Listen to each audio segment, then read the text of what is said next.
Okay, good evening and welcome back to our ninth and our final discussion about the players of the Negro Leagues. Tonight, our discussion is to do with the pictures of the Negro Leagues, and we've got 3 candidates who have been suggested, and we're going to discuss. As ever, I have with me the panel of experts who have been here all the week long and been absolutely superb with their knowledge and understanding.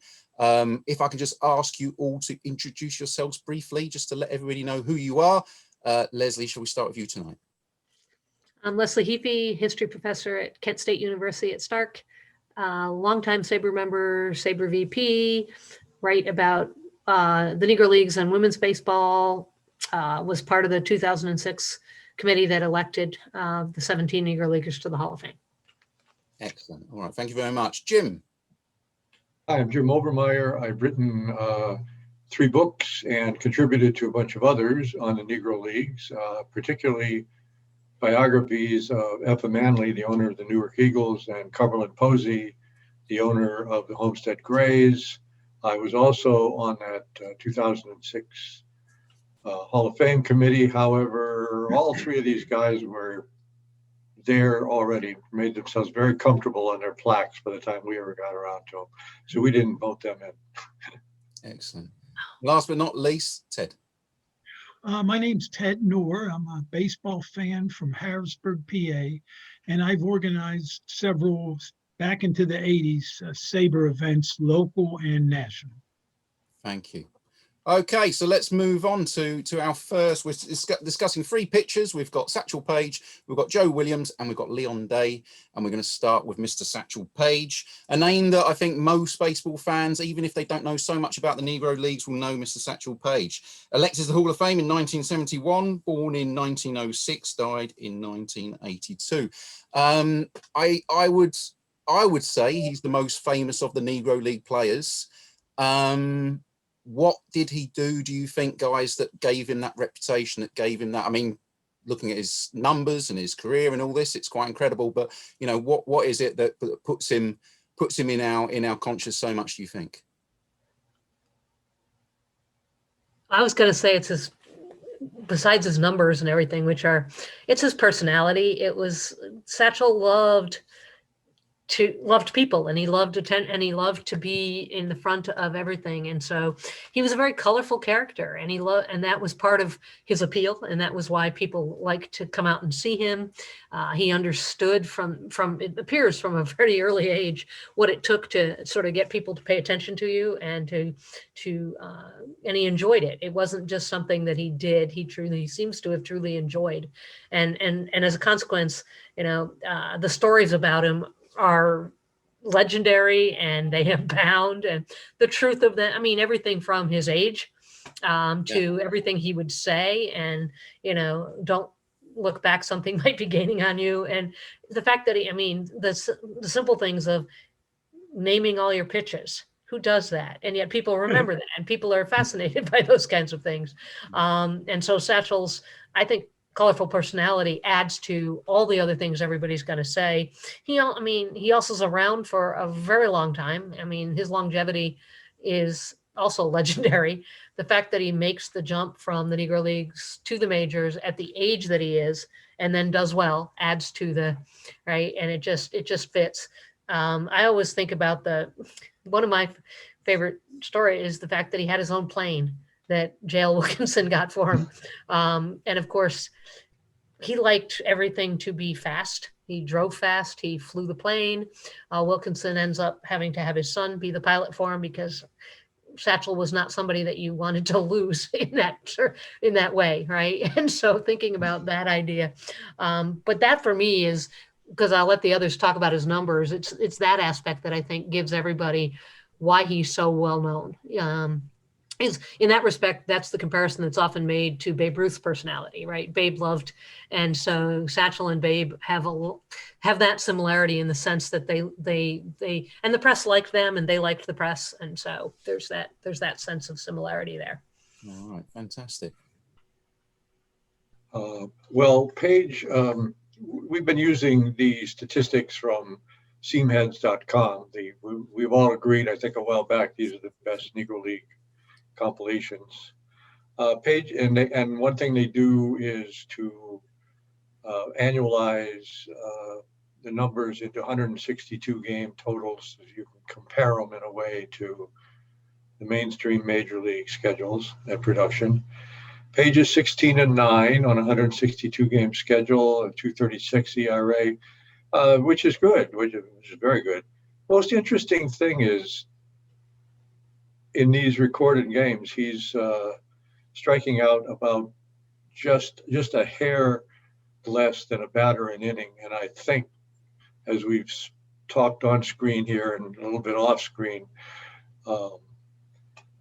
strikeouts and walks, the lesser statistics for batters and for pitchers may well be understated. Well, if they are, he's still in an understated form, striking out a guy an inning. That's pretty good. An interesting statistic about Paige. Well, he was an absolutely indefatigable self-promoter, but he delivered. I mean, he was promoting excellence. The Negro Leagues, particularly in the late 30s and into the 40s, played in organized baseball, Major League Baseball parks. They would rent them and they would play. And Paige, with the Homestead Grays, spent part of the World War II years with a second hometown in Washington, D.C. They played in Griffith Stadium.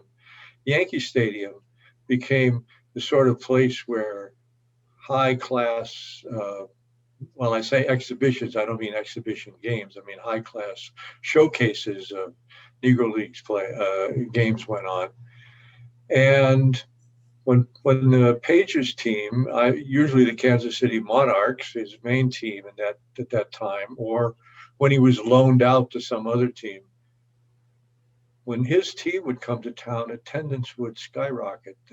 Grays would draw maybe 10,000 people to Griffith Stadium for one of their games. And that's pretty, I mean, that produces a Negro League economic schedule, a nice little revenue stream, good one. Paige would come to town with the Monarchs, boom, 20,000 people in the stands. Yankee Stadium, New York City, 30,000 people in the stands. I wrote a piece about blackball in Yankee Stadium one time. It got titled "The House That Ruth Built and Satchel Furnished with Fans." So he was remarkable. He was a remarkable pitcher, but he was a remarkable celebrity. He was a celebrity. Josh Gibson was a celebrity, the home run hitting catcher, but Satchel was a real celebrity. And just to embellish really his record, he claimed, he'd keep a scorebook with him, legendary, and in that he said he pitched over 2,500 games for 250 different teams through 250 shutouts, 55 no-hitters, and on and on. So it's a remarkable career, and the braggadociousness, overflows into the record. But Larry Tye, in his biography, a fairly recent vintage, it might be 11 years old now, he does document almost 300 wins for Paige in the Negro Leagues, the minor leagues, some barnstorming California Winter Leagues. So that leaves about 1,700 yet to be discovered. We'll need to get if we put the Donaldson Network to work on Paige's record, I think they'd probably certainly be finding about 1,000 victories. He would pitch anywhere. Yeah. He had his own car. He had his convertible. He'd drive to the games, and frequently he was paid separately. There'd be, the gate would be counted. The home team would get a larger percentage. The visiting team would get a smaller percentage. But in Satchel Paige games, those percentages were calculated after, say, $300 or $400 were carved out and handed over to Satchel Paige. Right. He was his own revenue generator. Yeah. He claimed, whether it's true or not, that he was the only Negro leaguer who took a pay cut when he went into the majors because of how much money he made. And so, and he's probably accurate given, I mean, he pitched anywhere and everywhere. Everybody wanted him. With the quantity of games that he pitched, do we know anything about injuries, or to have pitched that many innings, that many things? Oh yeah, how was his arm? I mean, was his arm fine all the time, or was it? Do we know? Did he have to have surgery or any sort of?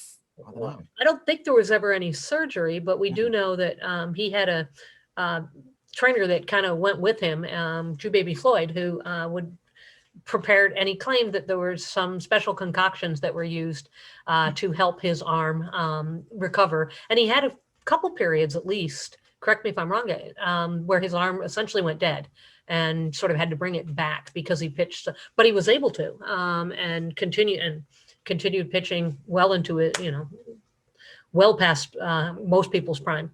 Oh yeah, yeah.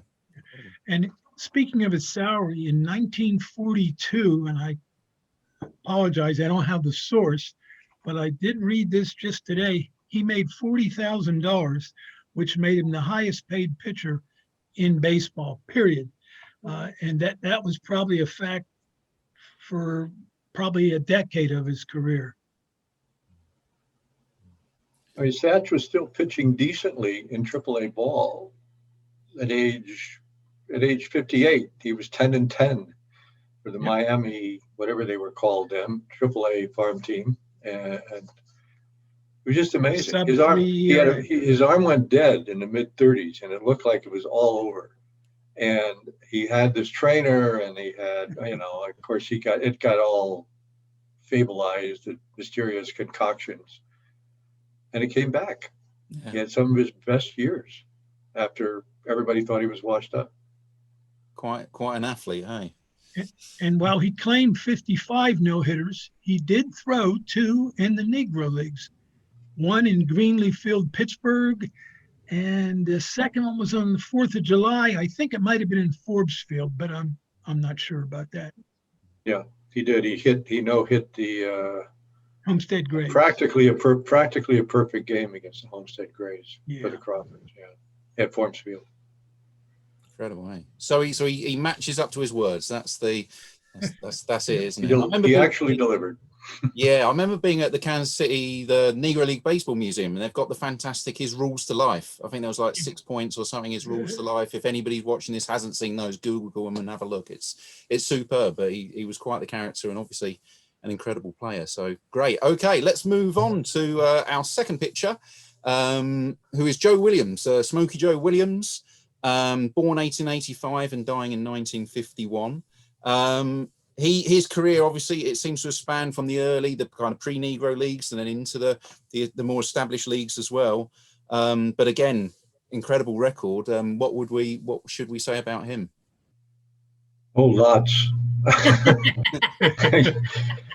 Joewilliams was the pre-Satchel Paige. He could pitch forever. He could pitch all the time. He could pitch forever. And he really pitched well. Yeah, he started out in San Antonio with a semi-pro black team there. And then he moved along and, he was in Chicago by 1910, playing with the Chicago Giants, who were owned by one of the famous early owners of black baseball, Frank Leland.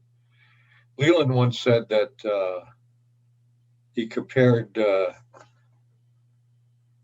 Williams's speed, his fastball, to a pebble in a storm, which may have gotten him his first nickname, Cyclone Joe. I'm not really sure of that. He then went out to New York. Everybody famous wants to go to New York in those days anyway. Although Satchel went to Yankee Stadium. Pitched for the Lincoln Giants, which was an early pre-league and early Negro League high-level team for 1912 to 1923. And he had some of his best years there, although he wasn't done yet. They cut him loose. He was starting to decline. He's in his late 30s. He's starting to decline. He gets picked up by a lesser New York team, the Brooklyn Royal Giants, in 1924. And then he signed by the then independent, famous Homestead Grays. And generally, when Cumberland Posey, the Homestead Grays, would go poaching other leagues teams' players, there'd be a lot of fuss and arguing and yowling. The New Yorkers didn't really seem to mind that Joe hit the road because they thought he was finished. Well, he pitched for the Grays until he was 46 years old, until 1932, and was one of their key starters. He was the team captain. Posey was the owner and manager. Williams was the team captain, and a black Pittsburgh sports writer was very impressed with him when he came to town. He said in so many words, well, a lot of these stars come here and they're not very approachable and they don't work very hard. But here's a guy in the middle of a hot afternoon will get out on the field and hit infield grounders for an hour, and then he'll pitch batting practice. Well, that's kind of Joewilliams. He was not he wasn't a self-promoter, but he was a pretty laid-back guy. But he pitched for a long time, almost, as long as Paige did before Paige started to sort of market himself. Williams was the key Negro League pitcher through the 30s. And then the mantle gets turned over to Satchel Paige, who had the ability to take the mantle and also embroider it a bit and wear it. I think one of the most impressive stories about Smokey Joe is the Chet Brewer, who pitched for many years for the Cleveland Buckeyes. In 1930, they came into a matchup, and Smokey Joe is towards the end of his career, and Chet Brewer, of course, is just getting started. 12-inning game between the two of them, and Smokey Joe struck out 27 of the Kansas City Monarchs, while Chet Brewer struck out 19. So between the two of them, they struck out 46 batters.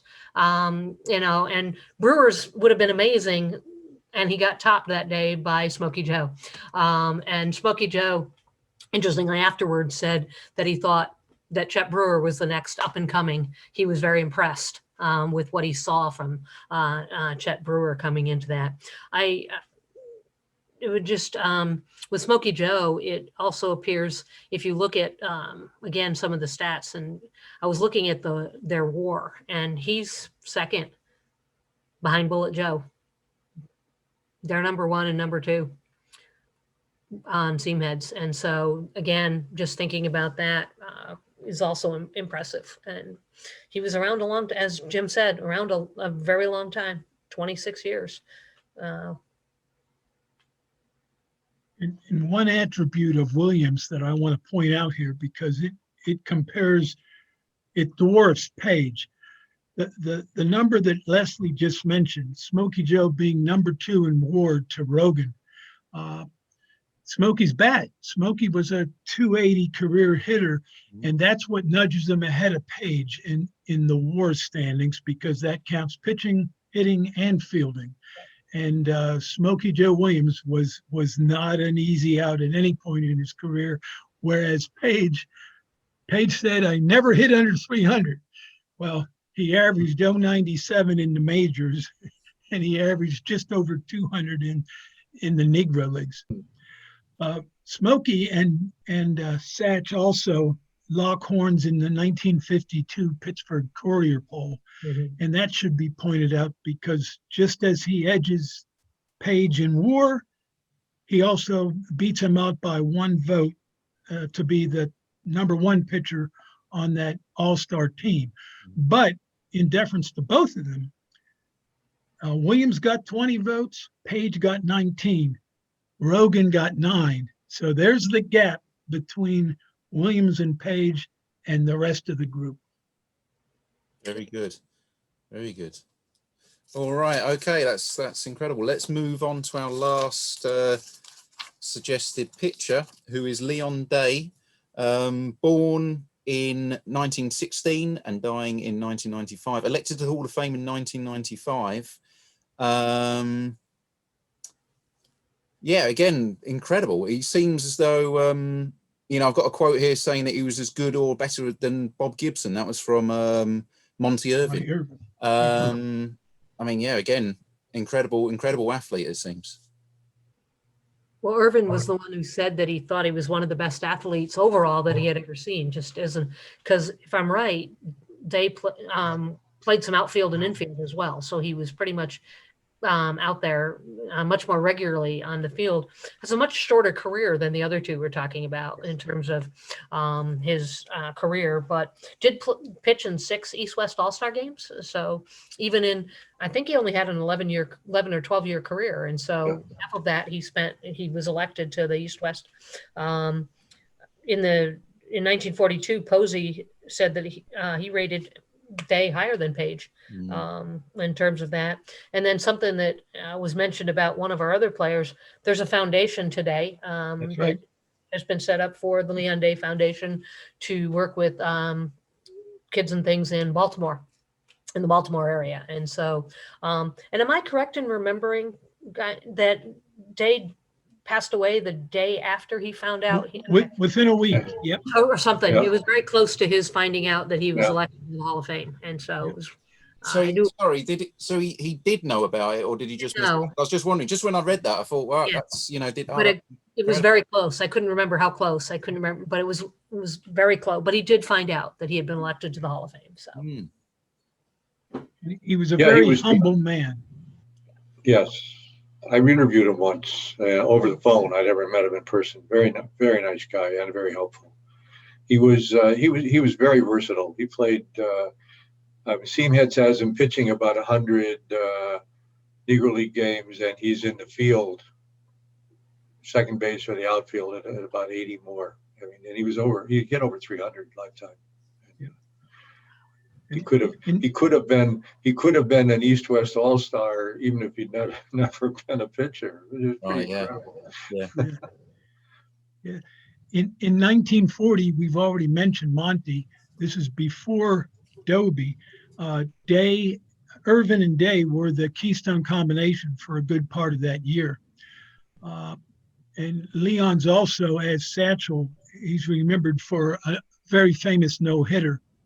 Just like Bob Feller earlier, the first day of the 1946 season, just 3 months after he was discharged from 2.5 years fighting World War II, Leon, opening day, threw a no-hitter for the Newark Eagles over the Philadelphia Stars.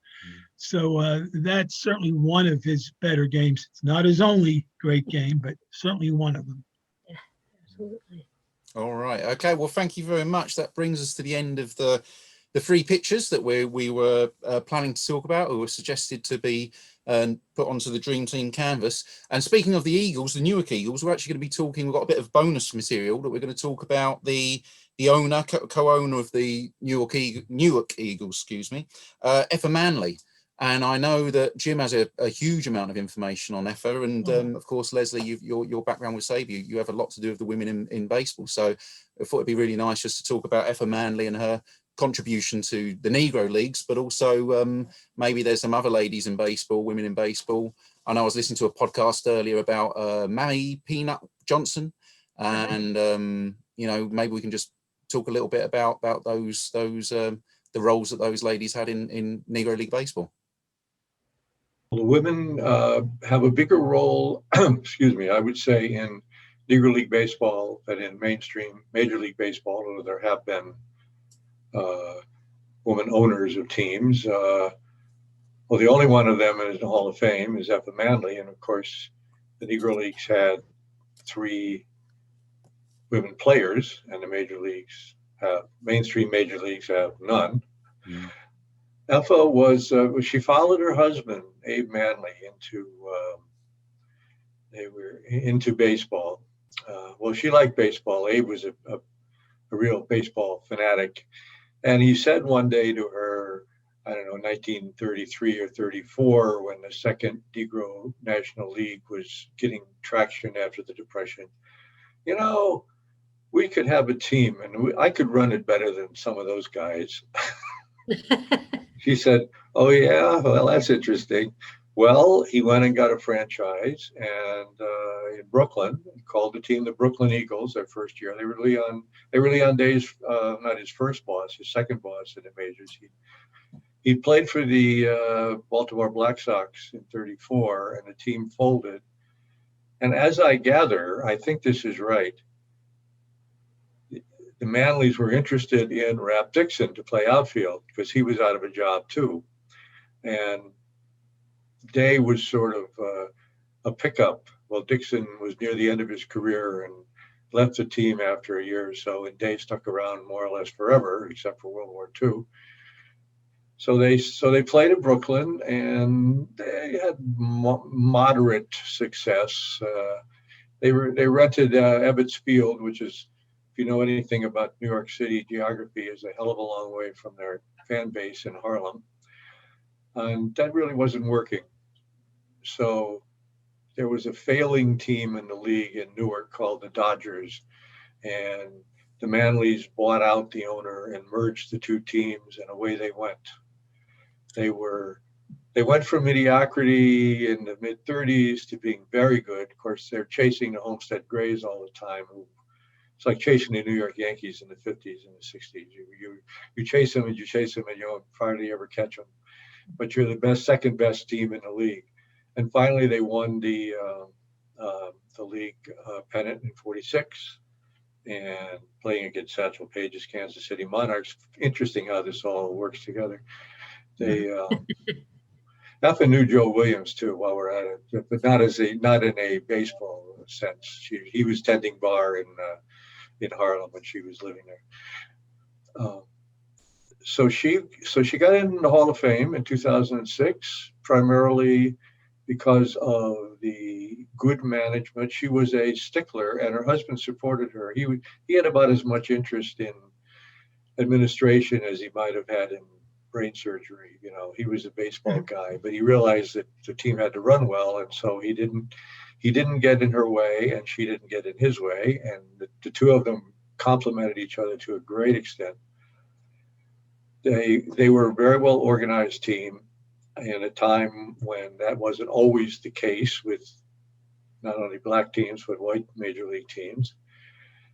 They were very successful. She publicized. She was a great publicizer. Publicized the team heavily. They were well known. They were successful. And on the side, or maybe the baseball was the thing on the side, going way back to the early 30s, she was a proponent of equal rights and civil rights, particularly in things like employment. She was a consistent fundraiser for the segregated black hospitals in Harlem, on the summer camp funds that sent black kids out of the city to camp. Her big deal was, I believe at 34, she got involved in a Harlem-wide committee to force the department stores in the Harlem, 125th Street, Harlem's main commercial drag then and now. They were selling their wares to African-American and Caribbean immigrant people, and they had virtually no black employees, and none of them up front in the sales department or anything like that. So the Citizens Commission for Fair Play organized a boycott. They picketed. They publicized the boycott. They picketed the stores, and the stores gave in. And she always seemed to be secretary treasurer. She only had a high school degree, but she had a lot of organizational savvy. She always seemed to be the secretary and treasurer of any organization she was in, which I think is a great compliment to her. Yeah, so they picketed and they won, and the black sales clerks were hired, and she later on in Newark was an officer of the New Jersey NAACP. She raised money for various civil rights issues, including money to fund Thurgood Marshall, who later became, of course, a Supreme Court justice, and another team and other lawyers to go into Columbia, Tennessee, to defend a number of black men who'd been arrested in a race riot, one of those interesting race riots where the only people rioting were the whites, but the blacks got arrested. And that all worked out rather well too. And she hit up the Eagles fans for $500 for that. No small sum. Right around after World War II. So that's kind of Effa's story. She was a very hard-headed businessman. She also was very glamorous. She had a lot of friends in show business. U.B. Blake was a personal friend of hers. Lena Horne was a personal friend of hers. She just was, she had a vast repertoire of skills, and she applied them all. She seemed from the that's Effa. From the little bit I'd read about her, she seemed as though she had two diverse sides to her. Very, very, like you said, great at organising the team and all this sort of thing. But she seemed to have this real caring side to her with the social activism and even like looking after the players. It seemed as though her care for the actual team that she was in charge of, like, kind of went beyond what the players might be used to. That was one of the things that always struck me is Effa was very much interested in her players and in the team, both in their day-to-day, but she was also very, very clear in the idea that the team needed to represent not just the team, but the city of Newark. And so she was very clear about things like they needed to, when they were out and about, they needed to be dressed up in a particular way. She wanted their uniforms to be clean. She wanted them. And of course, you got to remember, this is late 1930s, early 40s Newark, which had suffered greatly, as many did during the Great Depression and things. And she really saw the team and her own as a way to represent that particular city that she came to call home, essentially, as being very important. And so part of that was taking care of the players and making sure but that was very important to her in that respect. I think it's also important to think about the fact that you're talking about somebody in a male-dominated society, not just a game, doing the things that she did and doing them very well, and not just for the Newark team, but she took on a great deal of responsibility for the league as well. She was very involved, and of course later is very involved in the effort to make sure that Negro League teams got paid for their players by the major league teams. That's one of the big pushes as well. And so she was no slouch anywhere, and worked within a man's world most of the time, and did very well. And that, I think, is an added to think for a lot of people who don't really necessarily think about the context of the time period in which she is operating. And it's not just the baseball world, it's the larger world as a whole in the 30s and 40s that I think makes Effa even more impressive, if you can say, in terms of the overall impact that she had across the baseball world and across her world and her society. Ted, do you have anything you wanted to add? Or I second everything Jim and Leslie said. Oh yeah, very, very good. All right, okay. Is there any? I didn't know if you wanted to talk a little bit about other. Yeah, please.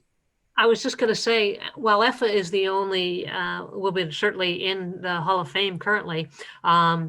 We hope that might change someday, but within the Negro Leagues themselves, and in Black baseball in general, the story of women's participation is way bigger than anybody knows about in terms, and we tend to focus solely on the Negro League part of it, and certainly Effa is, but the women as owners starts as early as Olivia Taylor in terms of the Indianapolis ABCs in the early 1920s. We talked earlier about Ben Taylor. Ben Taylor, of course, is her manager, and they didn't necessarily always get along and had some issues, but Olivia was also not only an owner of a team, but also very involved, but also on the larger scale, right? And she brought the organization to Indianapolis for their national meetings. She was very much a promoter of civil rights in early day, only owned the team for a short period of time before she stepped aside, but she kind of starts. And then, of course, at the other end, you can bookend it past Effa with a number of other women, all the way up to Minnie Forbes in the late 50s. And Minnie, of course, is the only one of the owners who's still alive, lives in Grand Rapids today. And Minnie was involved with the Detroit Stars in the late 1950s. And in between, there are a variety of other women. I find one of the most fascinating to be Hilda Bolden Shorter, just because of she's a classical trained pianist. She's a pediatrician. She goes to Africa and puts on concerts to raise money for hospitals, does all kinds of, in addition to being involved in the baseball world. And so with a lot of the women, particularly on the, not just owners, but also team officials and things like that, are very much involved outside and use their baseball connections in their communities. So the other one who a lot of people don't know much about yet, is Gwendolyn Willis Geddes, who was the treasurer of the New Orleans teams in the 1930s. And she becomes the owner of one of the largest funeral franchises in New Orleans that still exists today and still carries her name. And she's a fascinating figure in all of that. And then there are a variety of players. Yeah. And while we credit 3 in the official Negro Leagues, there are others who played, for example, in 1931. One of them plays in the first half of the season when the Cleveland team was not yet officially a Negro League team. And then in the second half of the season, she's not on the roster. So there's a bunch of them involved in the teams in New Orleans. And then there's a whole lot of Black women's baseball teams that nobody knows anything about. In addition to Mamie Johnson, Connie Morgan, and Toni Stone from the 1950s. And so Effa and those 3 ladies are kind of but they're just, in my opinion, they're just the tip of the iceberg. Right. Is there much, Leslie, with that, is there much research going into those other teams now? Is that you and your, yeah. That's what I am doing. And I've been putting together a pretty extensive list that now measures somewhere in the 50 to 70 women's baseball teams, things like that have existed starting with the Dolly Vardens in 1883, all the way up into the 1960s, and varieties of players. And it's way bigger than any, and they're harder to research. Right. For a whole variety of reasons, as everyone can probably guess, but it's a largely overlooked area. Yeah, absolutely. That's incredible. I didn't know that. That's a really, really interesting. Thank you very much. Okay. Any other final points before we wrap up? I guess I'd be remiss if I didn't just compliment Leslie, because we brought her to Penn State Capitol campus. I think it was probably a year ago, maybe it was 2. I think it was 2. She was the key, what would you call it, visiting lecturer or visiting professor of a women in baseball conference. And it was marvelous. And I very much enjoyed it, learned a lot, as I am tonight. Yeah, absolutely. Absolutely. All right. Well, look, I guess that might bring us to the end of these discussions for now. So I want to say thank you so much to everybody for watching, but I'd also like to say a huge thank you to Jim, Ted and Leslie for your expertise and for educating us all a little bit more in these incredible stories, these incredible players. So thank you so much, and let's leave it there. So thanks very much to you all. Thank you, Andy. This has been a lot of fun. It's been amazing. I've learned so much, and I think the painting's going to be fantastic. For all this knowledge, it's going to be fantastic. So thanks very much, guys, and let's just leave it there. Thanks very much for watching. Take care. Alrighty. Goodbye. Good night. Thank you. Stay safe.